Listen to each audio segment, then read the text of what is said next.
نبی کریم علیہ السلام نے فرمایا میں معراج کی رات گزرا، یہ سنی کان کھول کے سنے، دل کھول کے، صحیح مسلم کی حدیث، فرمایا میں معراج کی رات گزرا تو حضرت موسیٰ اپنی قبر میں کھڑے ہو کے نماز پڑھ رہے تھے۔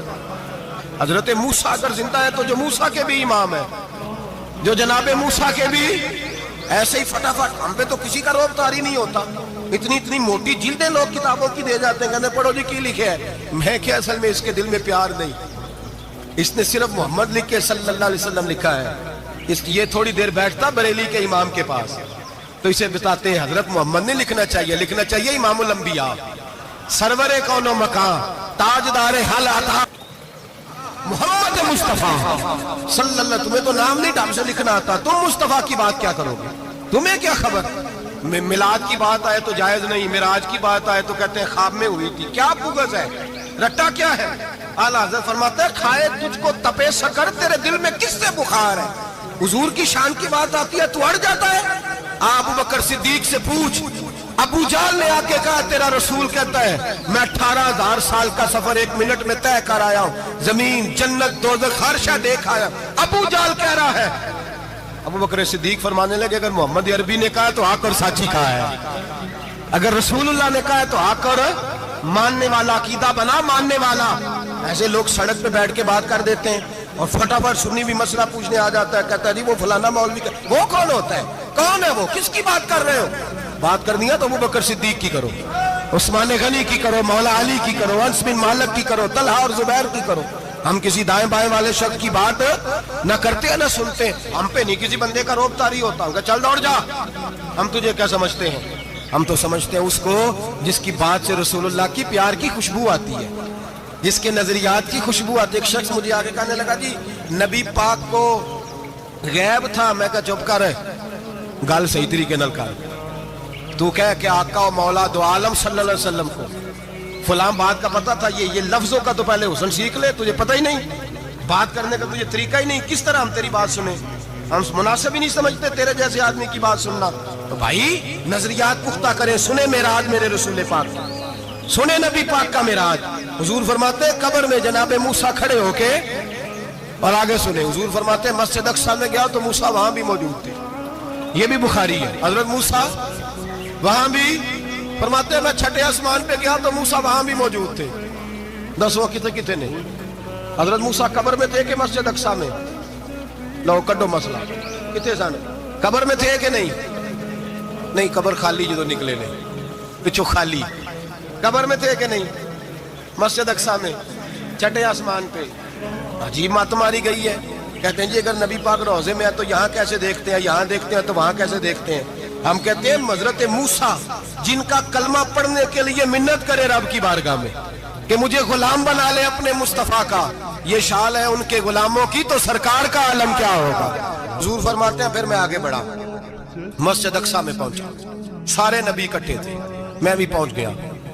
نبی پاک فرماتے ہیں حضرت جبریل نے اذان پڑھی، بڑا پیارا موضوع، اور یہ وہ والا موضوع ہے جس پہ اللہ بھی فرماتا ہے سبحان اللہ جی، کیا فرماتا ہے اللہ، کہنا ذرا، اور سب کا اپنا اپنا ذوق ہے نا۔ ہمارے استاد فرمایا کرتے تھے جب نبی پاک ساجد حج کے معراج کی رات چلے تو اللہ نے کہا سبحان اللہ، کیا فرمایا ہے، میں تو ان کا آنکھیں تھے نہیں اچھی آنکھوں پر، جتنے اللہ آنکھیں ہوتے تھے آنکھنا چاہیے نا، کیا کہا اللہ کریم نے، محبوبہ سبحان اللہ، سبحان الذی اسریٰ بعبدہ۔ نبی کریم صلی اللہ تعالی وسلم فرماتے ہیں مسجد اقصیٰ میں پہنچا، اور جب میں پہنچا نا سارے نبی بیٹھے تھے۔ حضور فرماتے ہیں جبریل امین نے نا اذان پڑھی تو میرے حاشیے پہ بھی نہیں تھا کہ میں جماعت کراؤں گا، یہاں لوگوں کو شوق ہوتا ہے نا آگے آگے، کہا میرے حاشیے میں بھی نہیں تھا کہ میں جماعت، میں تو پیچھے تھا، میرا دل تھا موسیٰ کرائیں گے، عیسیٰ کرائیں گے، ابراہیم خلیل اللہ کرائیں، یا حضرت آدم علیہ السلام سب کے باپ ہیں وہ کرائیں گے۔ فرماتے ہیں جب اقامت ہوئی تو حضرت جبریل نے میرا ہاتھ پکڑا، حضرت جبریل کہنے لگے یا رسول اللہ یہ جتنے پیچھے کھڑے ہیں ان کی بھی خواہش یہی ہے کہ آپ ہی جماعت کرائیں، اور اللہ کی رضا بھی یہی ہے کہ آپ ہی جماعت کرائیں۔ نبی پاک فرماتے ہیں میں نے جماعت کرائی، پھر نبیوں نے تقریریں کی، میری باری آئی تو ایک جملہ کہا تو حضرت ابراہیم کہنے لگے آپ نے تو ایک جملے میں ہی کمال کر دیا ہے، کوئی نبی کہنے لگے میں کلیم اللہ ہوں، کچھ کہنے لگے میں روح اللہ ہوں، کوئی فرمانے لگے میں خلیل اللہ ہوں، سب نے اپنی ذاتی بات کی، نبی پاک فرماتے ہیں میری بات آئی تو میں نے اللہ کی مخلوق کی بات کی، میں نے مسلمان کی بات کی، مومن کی بات کی، کافر کی بات کی، میں نے سب کی بات کی، ساری مخلوق کی۔ حضور آپ نے کیا فرمایا؟ نبی پاک فرمانے لگے میں نے کہا الحمدللہ الذی ارسلنی رحمۃ للعالمین، فرمایا اللہ کا شکر ہے اس نے مجھے ساری کائنات کے لیے رحمت بنا کر بھیجا ہے۔ نبی کریم علیہ السلام فرماتے ہیں میں وہاں سے اٹھا، فرماتے ہیں پہلا آسمان، دوسرا آسمان، تیسرا، چھٹا آسمان، ساتواں آسمان پہ بیت المعمور ہے، مومنوں کا کعبہ بیت اللہ زمین پہ، اس کے بالکل سیدھ میں 7ویں آسمان پہ بیت المعمور فرشتوں کا کعبہ ہے۔ میں وہاں گیا تو فرشتے کہنے لگے مولا اپنے حبیب سے کہہ 2 رکعتیں ہمیں بھی پڑھا دیں۔ 2 رکعتیں نبی پاک فرماتے ہیں 2 رکعتیں میں حتیم میں کعبے میں پڑھ کے گیا، پھر 2 رکعتیں مسجد اقصی میں پڑھی، پھر 2 رکعتیں میں نے بولیے 2 رکعتیں بیت المعمور میں کس کو پڑھائی؟ فرشتے کون ہیں بولے؟ تو جو نوریوں کے بھی امام ہیں۔ مولوی صاحب بڑے پریشان ہو جائے، کہتے نور نہ آکھو۔ میں کہ نیریا تینوں کی تکلیف ہوتی ہے، تیرے اندر بھاری اندھیرا ہے، کیا تکلیف ہوتی ہے تجھے نور حضور کو کہنے میں؟ کس چکر میں تو الجھ گیا ہے؟ جس نے ساری کائنات کو نور دے دیا اس کو نور نہ کہے؟ جس کی برکت سے اللہ ہر ایک والا، حضرت فرماتے ہیں لا مکان تک اجالا ہے جس کا وہ ہے، ہر مکان کا اجالا ہمارا، ہر مکان کا اجالا، یہ دنیا میں جتنی بھی روشنی ہے یہ میرے رسول کے نور کی برکت سے روشن ہے۔ وہ کس قسم کی باتیں کرتا ہے؟ نبی کریم صلی اللہ تعالی علیہ وسلم فرماتے ہیں فرشتوں کی میں نے جماعت کرائی۔ اچھا جی نماز کس دن فرض ہوئی؟ فرض کس دن ہوئی؟ حضور تو نماز لینے جا رہے تھے تو یہ رستے میں پڑھاتے ہوئے بھی جا رہے ہیں۔ نماز تو معراج کی رات لینے گئے نا نبی پاک، تو رستے میں اللہ فرماتے ہیں الرحمن علم القرآن خلق الانسان، فرمایا پہلے میں نے رسول کو قرآن سکھایا ہے پھر انسان کی تخلیق کی ہے۔ نماز بعد میں فرض ہوئی امت کے لیے، نبی پاک کو تو اللہ نے سارے علوم پہلے سے عطا فرما دیے، سارے علوم۔ اس کا مطلب یہ بھی ہوا کہ نماز سے چھٹی مل سکتی، کعبے میں بھی نماز، بیت المقدس میں بھی، بیت المعمور میں بھی، بیت اللہ میں بھی، ہر جگہ ہی۔ تو جو بھاگنا چاہے نماز سے بھاگ سکتا، اس لیے کہ معراج میں جگہ جگہ نماز ہے، نماز ہی نماز ہے ہر جگہ۔ اللہ کے حبیب فرماتے ہیں بس 7ویں آسمان پہ گئے تو جبریل روک گئے، کوئی رہ فلک اتے یار گیا تے کچھ آ سدرا تے ہار گیا، ایک کالیاں زلفاں والا سی جڑا لنگ عرشاں تو بھی پار گیا۔ نبی پاک فرماتے ہیں جبریل ٹھہر گئے، میں نے کہا چل، کہنے لگے یا رسول اللہ آگے گیا تو میرے پر جل جائیں گے۔ حالانکہ ملا رومی کہتے ہیں نہیں، اگر حضرت جبریل ساتھ جاتے تو کچھ بھی نہیں ہونا تھا، بلکہ جبریل کی موج لگ جانی تھی۔ اور ایک اور بات، جب یہاں حضور رکے نا تو نبی پاک نے فرمایا چل تو نہیں جاتا تو کوئی خواہش ہی بتا دے اپنی۔ تو حضرت جبریل کہنے لگے یا رسول اللہ میری خواہش یہ ہے جب قیامت کے دن آپ کے پرہیزگار امتی پل صراط سے گزرے تو اللہ مجھے نیچے پر بچھانے کی توفیق عطا فرمائے، یہ میری خواہش ہے۔ نبی رحمت صلی اللہ علیہ وسلم فرماتے ہیں میں وہاں سے آگے بڑھا جہاں حضرت جبریل بھی رہ گئے، میں پھر وہاں سے پھر رب کریم کے حریم خاص میں۔ نبی پاک فرماتے ہیں اس رستے میں میں نے بڑا کچھ دیکھا، جنت دیکھی، دوزخ دیکھا، فرشتے دیکھے، حوریں دیکھی، غلمان دیکھے، بڑا کچھ دیکھا۔ نبی رحمت ملا رومی نے ایسی روایت بھی لکھی ہے، فرماتے ہیں کہ حور کے پاس سے گزرنے لگا تو اس نے میرے پیچھے سے آواز دی، کہنے لگی محبوبہ معراج پہ آئے ہو تو مجھے بھی کچھ دے دو، مجھے بھی کچھ دے دو۔